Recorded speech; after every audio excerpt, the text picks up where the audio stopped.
हाय दोस्तों, आप सभी लोगों का हमारे चैनल में स्वागत है। आप देख रहे हैं स्टडी सेंटर चैनल। तो चलिए शुरू करते हैं। हम लोग जानेंगे यूपी डीएलएड से संबंधित हिंदी विषय के लघुत्तरी प्रश्न के बारे में जानेंगे। तो चलिए शुरू करते हैं। प्रश्न इस प्रकार है हमारा, अग्नि, अमृत, गंगा और गुरु के एक एक समानार्थक शब्द लिखिए। देखिए, समानार्थक शब्द को पर्यायवाची शब्द कहा जाता है। देखिए, आग, अग्नि का समानार्थक शब्द लिखना है तो अग्नि का होगा आग, अनल, पावक, ज्वाला, सिरवी। अमृत का होगा सुधा, सोम, पीयूष, अमीय। गंगा का होगा भागीरथी, सुरसरी, देवनदी, नदीश्वरी। गुरु का होगा समानार्थक शब्द आचार्य, अध्यापक, शिक्षक, उपाध्याय। अगला प्रश्न है, विपरीतार्थक या विलोम शब्द किसे कहते हैं?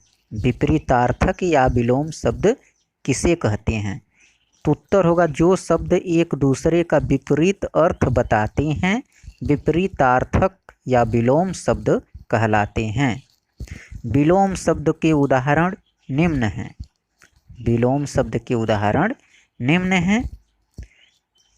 देखिए, अंधकार शब्द का विलोम क्या होगा? अंधकार शब्द का विलोम होगा प्रकाश।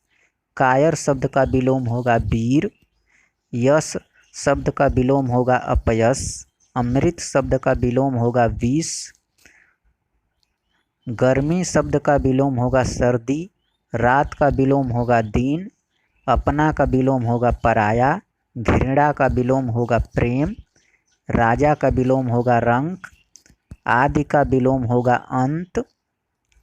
चतुर का विलोम होगा मूर्ख। रक्षक का विलोम होगा भक्षक। अनुकूल का विलोम होगा प्रतिकूल। जय का विलोम होगा पराजय। विष का विलोम होगा अमृत। आरंभ का विलोम होगा अंत। जड़ का विलोम होगा चेतन। समीप का विलोम होगा दूर। उपकार का विलोम होगा अपकार। दाएं का विलोम होगा बाएं। सार्थक का विलोम होगा निरर्थक। अमीर का विलोम होगा गरीब। देना का विलोम होगा लेना। सेवक का विलोम होगा स्वामी।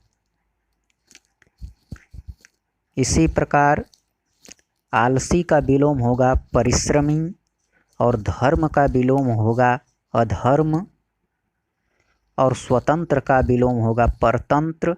आय का विलोम होगा व्यय। धनी का विलोम होगा निर्धन। बुरा का विलोम होगा भला। उच्च का विलोम होगा नीच और दुर्लभ का विलोम होगा सुलभ। हर्ष का विलोम होगा शोक। उचित का विलोम होगा अनुचित। पाप का विलोम होगा पुण्य। हार का विलोम होगा जीत। एकता का विलोम होगा अनेकता और पंडित का विलोम होगा मूर्ख।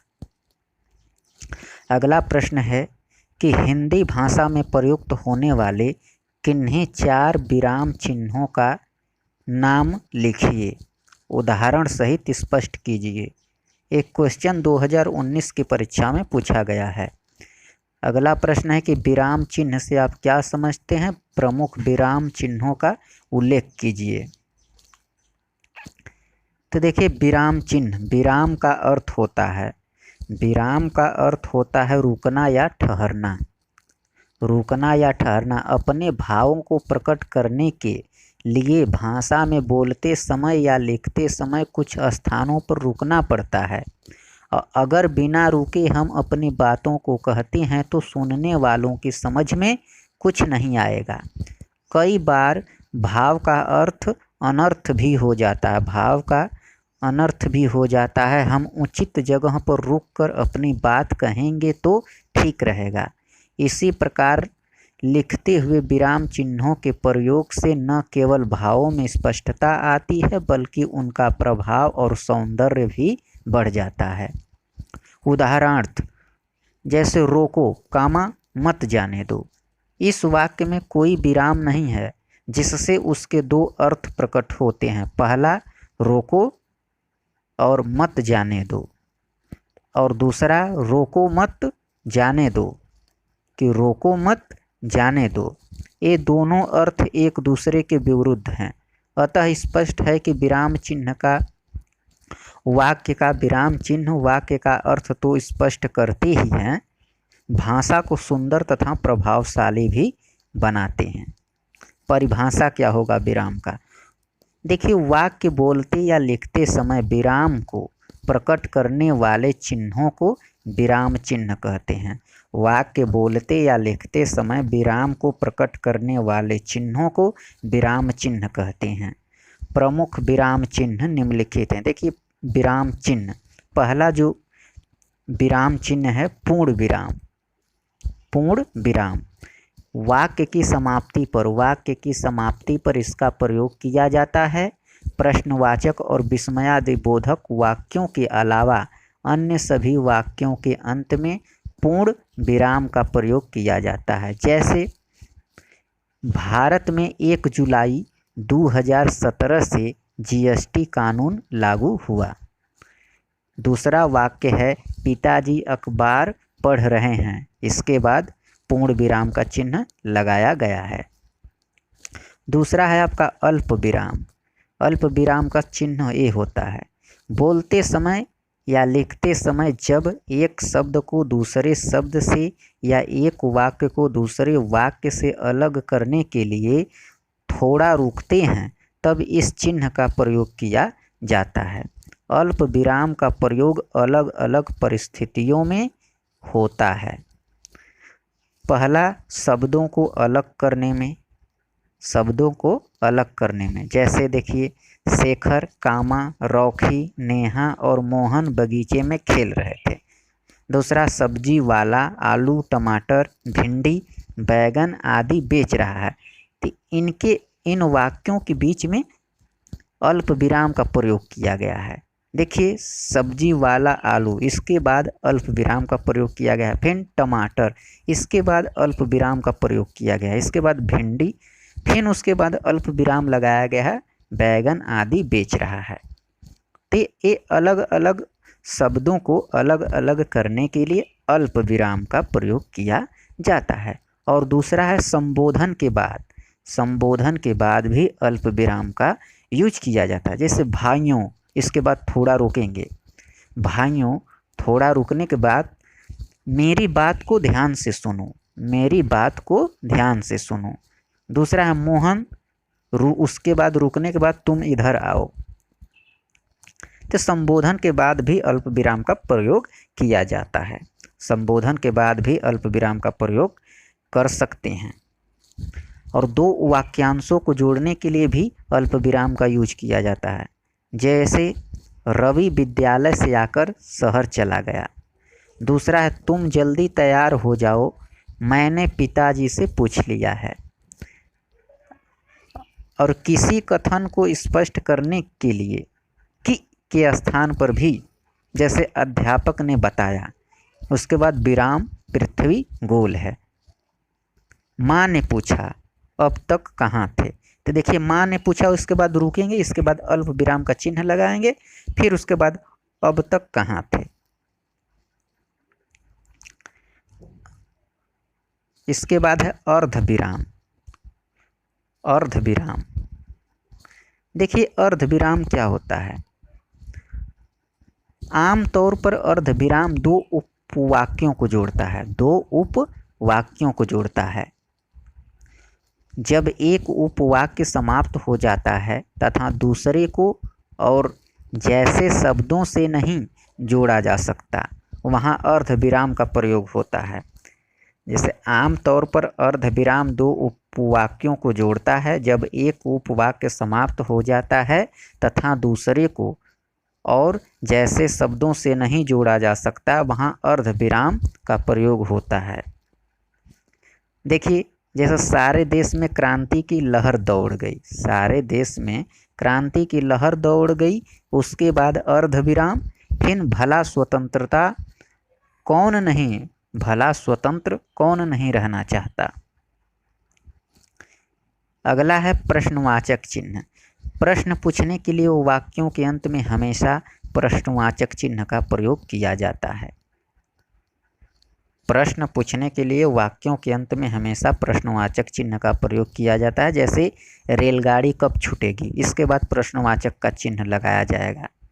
घर में कौन है, देखिए प्रश्न संबंधित ये वाक्य हैं, इसीलिए इसके बाद प्रश्नवाचक का चिन्ह लगाना जरूरी होता है।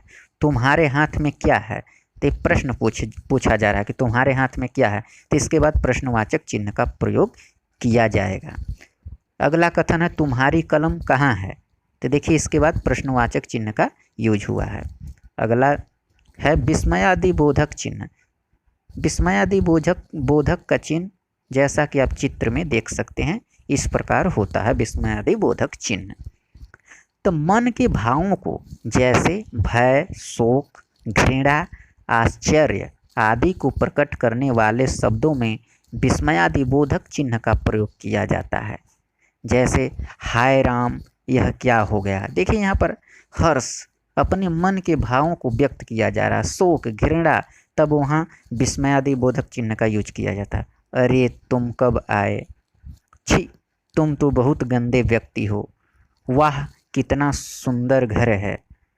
तो अपने मनों की भाव भय, शोक, घृणा, आश्चर्य आदि शब्दों को प्रकट करने वाले शब्दों में वहाँ पे विस्मयादि बोधक चिन्ह का प्रयोग किया जाता है। अगला चिन्ह है योजक चिन्ह। योजक चिन्ह शब्द युग्मों तथा तुलना करने वाले शब्दों के साथ यह चिन्ह का प्रयोग किया जाता है। जैसे शब्द युग्म, जैसे नहीं होता है सुख दुख, रात दिन, ये शब्द युग्म है, सुख के बाद दुख, दुख के बाद सुख, तो इसके बीच में योजक चिन्ह का इस्तेमाल करते हैं। अगला वाक्य है, जैसे शब्द है रात दिन, आजकल, थोड़ा सा, काला सा, इनके बीच में योजक चिन्ह का इस्तेमाल होता है। अगला है आपका उद्धरण चिन्ह। उद्धरण चिन्ह देखिए दो प्रकार का होता है। पहला होता है एकहरा उद्धरण चिन्ह, जैसे एक एक सिंगल रहेगा चिन्ह, और उसके बाद है दोहरा उद्धरण चिन्ह, जैसे डबल युग्म के रूप में रहेगा।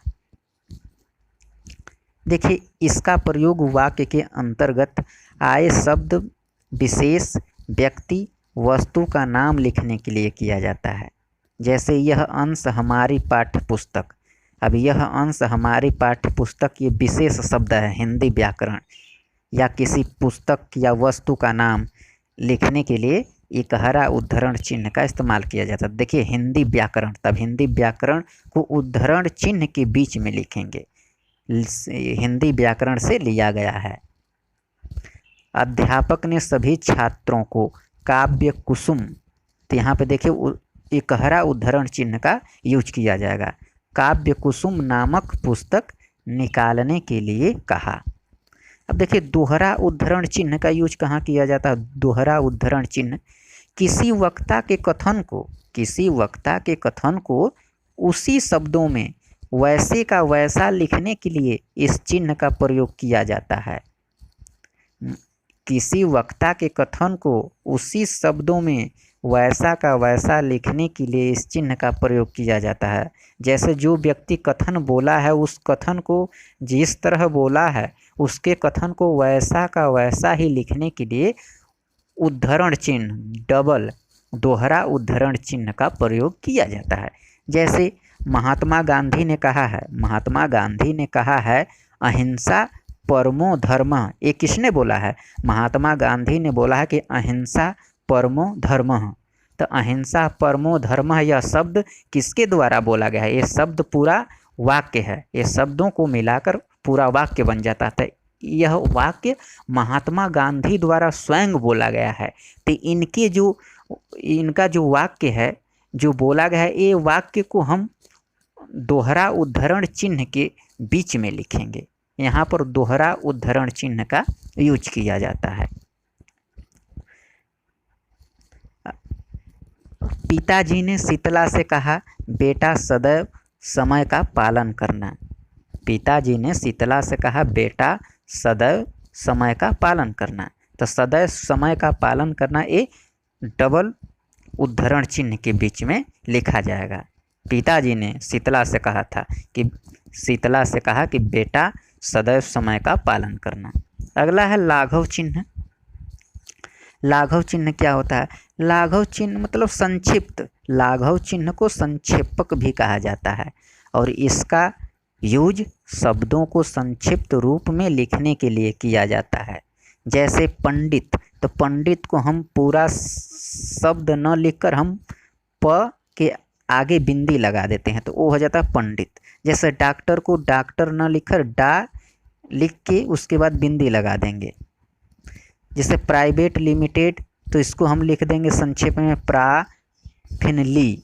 टेलीविज़न को टीवी लिख देते हैं संक्षेप में। उत्तर प्रदेश को उत्तर प्रदेश, ऊ के बाद बिंदी लगा देंगे, प्र के बाद बिंदी लगा देंगे। तो इसे हम बोलते हैं संक्षेपक भी कहा जाता है। लाघव चिन्ह को संक्षेपक कहते हैं।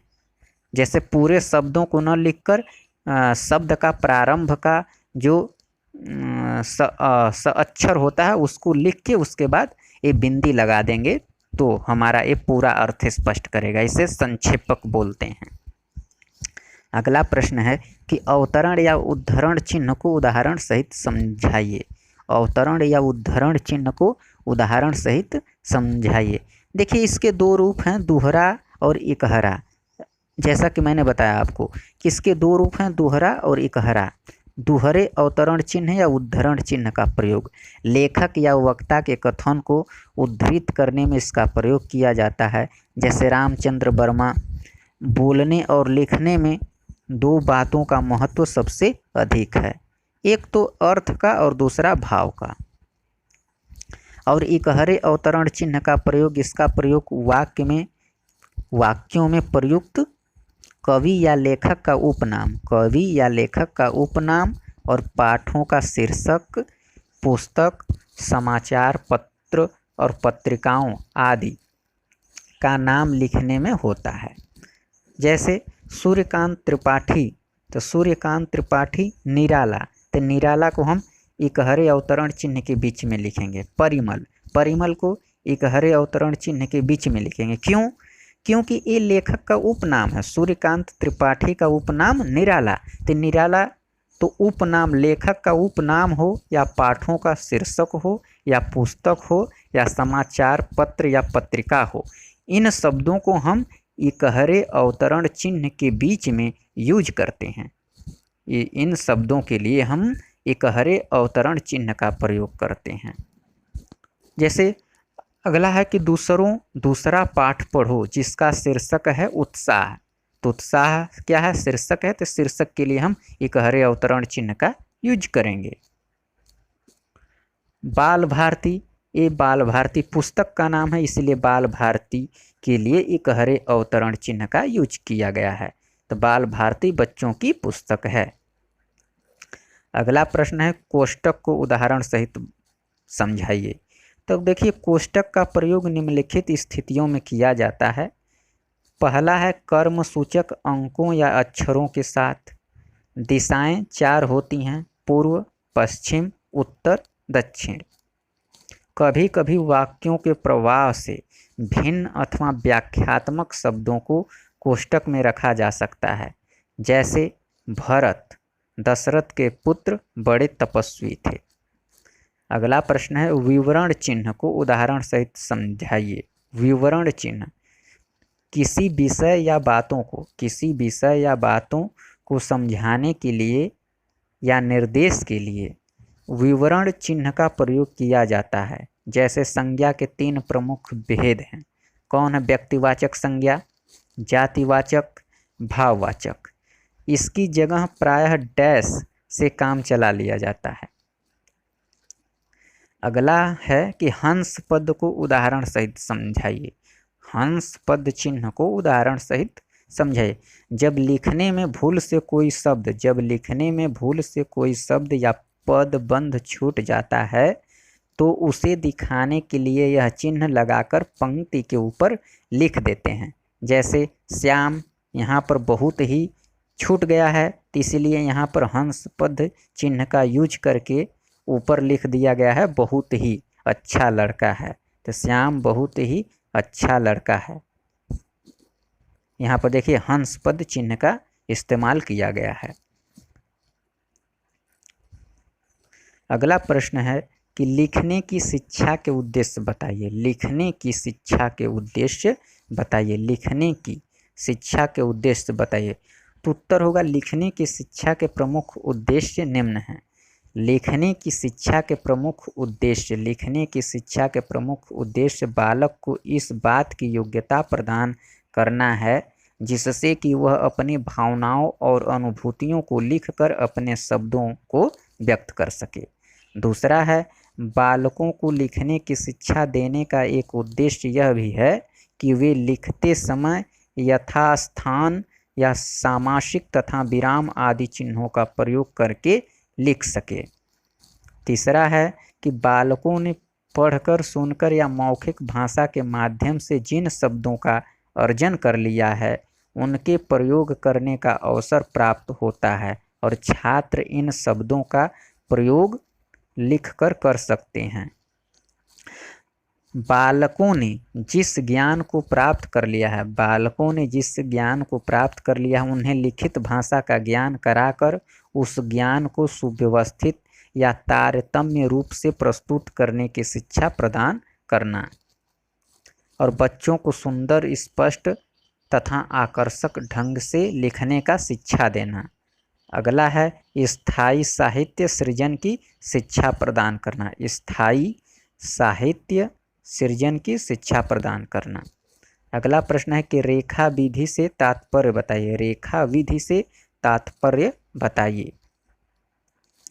देखिए, रेखा विधि प्रायः देखा जाता है कि बच्चे कुछ रेखाएं खींचने लगते हैं और उन्हें इस प्रकार की तिरछी, खड़ी, सीधी और खड़ी रेखाओं में एक विशेष आनंद की प्राप्ति होती है। अतएव बच्चों से इस प्रकार की रेखाएं आरंभ में खिंचवानी चाहिए। जब रेखा खींचने में उनके हाथ सधने लगे तो अक्षरों के आकार बनवाने चाहिए। इसे ही रेखाओं द्वारा अक्षर सिखाने की विधि कहते हैं। इसे ही रेखाओं द्वारा अक्षर सिखाने की विधि कहते हैं। अगला प्रश्न है मॉन्टेसरी विधि को समझाइए। मॉन्टेसरी विधि क्या है? देखिए, मॉन्टेसरी पद्धति में छोटे बच्चों को लिखने की शिक्षा देने के लिए 3 विधियों का प्रयोग किया जाता है। पहला विधि है आपका कि सबसे पहले बच्चों को लेखनी पकड़वाने का अभ्यास कराया जाता है और यह अभ्यास कार्य कागज या पट्टी पर रेखागणित की विभिन्न आकृतियां खींचकर उनमें लेखनी के द्वारा स्याही भरवाकर ही किया जाता है। सबसे पहले बच्चों को लेखनी पकड़वाने का अभ्यास कराया जाता है और यह अभ्यास कार्य कागज या पट्टी पर रेखागणित की विभिन्न आकृतियां खींचकर उनमें लेखनी के द्वारा स्याही भरवाकर ही किया जाता है। और बालकों को अक्षर का स्वरूप बतलाने के लिए रेगमाल कागज का प्रयोग किया जाता है। रेगमाल पर अक्षरों का स्वरूप बना रहता है। रेगमाल जो होता है, एक कापी होती है, उस पर अक्षरों का स्वरूप बना होता है, हल्का हल्का उभरा हुआ दिखाई देता है और बच्चे अक्षरों के बने हुए आकार पर उंगलियां फेरते हैं और उस अक्षर को बना लेते हैं और धीरे धीरे उक्त रेगमाल कागज पर उंगली फेरते फेरते बालक उसकी ध्वनि का भी उच्चारण करने लगते हैं और इस क्रिया के द्वारा वे अक्षरों की ध्वनि तथा साम्य में आपसी संबंध स्थापित करते हैं और तब वे स्वतः लिखना आरंभ करते हैं और लिखना सीख जाते हैं। Thanks for watching this video. Please subscribe my channel. See you again to next my video.